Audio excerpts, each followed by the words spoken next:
Kevin, that was a close call last night. Yeah, but it's a historic day. And, I think the headline for me is that we just avoided the biggest tax hike in American history without a single Democratic vote. So every Democrat who voted against this bill was basically saying, hey, it's really great for the economy right now to have the largest tax hike in history. And instead, what we did is we have a big, beautiful bill filled with extensions of things that worked before and new things. Some of my favorite things are things that people haven't really thought in their head about how important they are. But think about this, that no tax on tips. The average tip worker in America is going to get an extra $1,700 because of that. No tax on overtime. The average person getting overtime in America is also going to get about $1,700 out of that. That's kind of how we sized it. And the Council of Economic Advisors, which used the same model that said $4,000 in income last time, which ended up being $6,000, says that we're going to get about $10,000 in income for every American because of this bill. And yep, Democrats voted against it.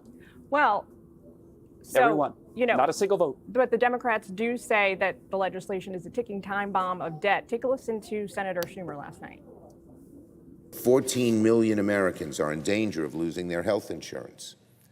This bill will shut down rural hospitals, community health centers, urgent care clinics, and more. Republicans are stealing from hungry kids, stealing from low-income families to give trillions in tax giveaways to the wealthy.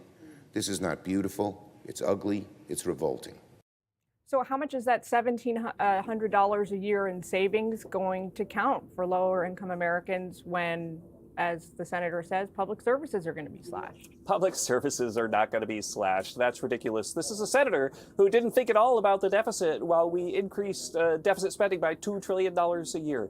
The bottom line is that there's a lot of spending reduction in this bill. And President Trump met with the Freedom Caucus guys, who are the toughest guys in the House on spending, and they came out and voted for the bill. And the reason is that there's a lot of spending reduction in this bill, but also there's going to be more spending reduction coming week after week after week because of the work of OMB and DOGE. And so the people who want to see government spending decline, and that's certainly not Senator Schumer, are going to be satisfied with this bill, but also with everything else we do between now and the end of the year.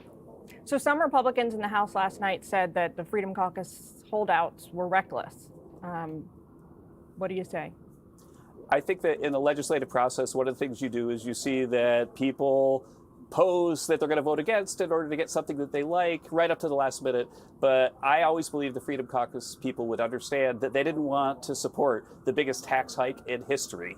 The biggest tax hike in history if they opposed this bill, and they came around. And I think that in the end, they want more spending cuts, and President Trump wants lots of spending cuts in this bill, and he wants DOGE and OMB to put downward pressure on government spending for the rest of his term. And so the spending hawks don't have to worry if they're a little bit disappointed with how much spending cut is in this bill.